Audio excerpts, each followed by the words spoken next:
अपने देखने और सुनने वालों को खालिद मुस्तफ़ा का सलाम। कल पाकिस्तान में होने वाले 12वें आम इंतखाबात में पीटीआई के वोटर और सपोर्टर ने जो नई तारीख रकम की है, मैं दिल से उनको सलूट करता हूँ। यही तरीका है जमहूरी माशरों में अपना एहतजाज रिकॉर्ड कराने का। यही तरीका है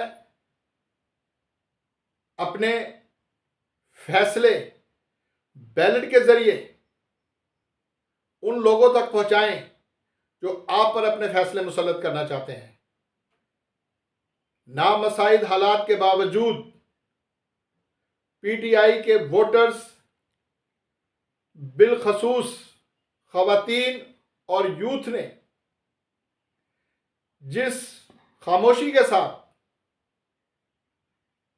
अपने अपने कैंडिडेट्स को घरों से निकलकर वोट दिया है, ये इस बात का सबूत है कि पाकिस्तान के अवाम जमहूरियत पर यकीन रखते हैं और जमहूरियत को ही बेहतरीन इंतकाम समझते हैं।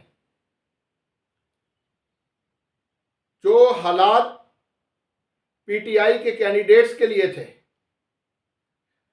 और ये भी देखने में आया है कि मैंने तकरीबन अपनी 50 साल सियासी जद्दोजहद में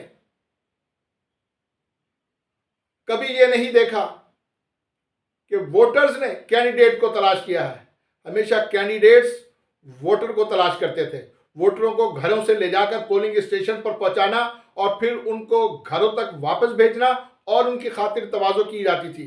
लेकिन कल एक नई बात देखने में आई कि पीटीआई का वोटर अपने कैंडिडेट को ढूंढता रहा, उसके इंतखाबी निशान के बारे में लोगों से पूछता रहा। मैं ये समझता हूं कि अब उन लोगों को भी समझ लेना चाहिए कि आपके फैसलों के आगे कोई शेख मुजीबुर रहमान खड़ा नहीं हुआ। ये पाकिस्तान की यूथ, पाकिस्तान की आवाम खड़ी हुई है। जिस अंदाज में वोट डाले गए और रात 2 बजे तक इलेक्शन कमीशन ने अपने नताइज का ऐलान करने का हतमी वक्त मुकर्रर किया था, लेकिन क्या सितम ज़रीफ़ी है कि सिंध हाई कोर्ट के फैसले के बावजूद इंटरनेट सर्विसेज और मोबाइल फोन बंद कर दिए गए। जब पोलिंग का वक्त खत्म हो गया तो इसे खोल देना चाहिए था, लेकिन सुबह नमाज तक, फजर की नमाज तक यह सिलसिला बंद रहा। चीफ इलेक्शन कमीशन ने कल यह फरमाया था कि अगर इंटरनेट सर्विस बंद भी हो गई तो हमारे सिस्टम पर कोई फर्क नहीं पड़ेगा। लेकिन रात 3 बजे सेक्रेटरी इलेक्शन कमीशन ने जब आके मुख्तसर सी प्रेस कॉन्फ्रेंस की तो सहाफ़ियों ने उनसे सवाल किया कि ये इलेक्शन की नताइज में ताख़ीर किस वजह से है, तो वो फरमाने लगे कि इंटरनेट नहीं आ रहा और मोबाइल फ़ोन सर्विस बंद है, इस वजह से डिले किया जा रहा है। मैं ये समझता हूँ कि पाकिस्तान की तारीख के ये सबसे मुतनाज़ा इंतखाबात थे। इलेक्शन कमीशन मुकम्मल तौर पर नाकाम हो चुका है। इलेक्शन कमीशन ने अपनी नाअहली साबित की है। इलेक्शन कमीशन ने अपनी परफॉर्मेंस प्रॉपरली शो नहीं कर सके। इलेक्शन कमीशन ने कौम का बेतहाशा पैसा ज़ाया किया और वो सिस्टम नहीं चला। अभी भी अगर इज्जत सादात बचानी है तो इलेक्शन कमीशन को मुकम्मल तौर पर मुस्तैफी हो जाना चाहिए।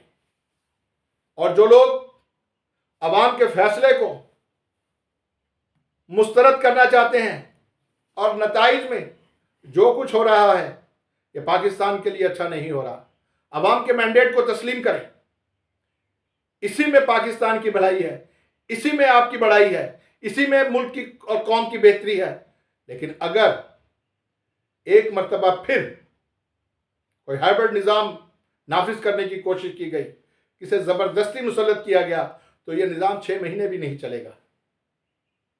मैंने पहले भी गुजारिश की थी कि 2013 से लेकर 2024 तक जो 4 करोड़ वोटर यूथ पर मुश्तमिल है, जिसका इंदराज हुआ था, अगर उसका 50% भी बाहर निकल आया तो मंसूबे धरे के धरे रह जाएंगे और रात विक्ट्री स्पीच धरी की धरी रह गई। मैं पहले भी गुजारिश कर चुका हूं कि इतनी तेजी किस बात की थी। अदालतों के जरिए जो फैसले मुसल्लत किए गए, 14-14 घंटे मुसलसल अदालती कार्रवाई जारी रखकर आपने जो फैसले किए वो पाकिस्तान की अवाम की अदालत ने मुस्तरद कर दिया, और सबसे बड़ी अदालत अवाम की अदालत है।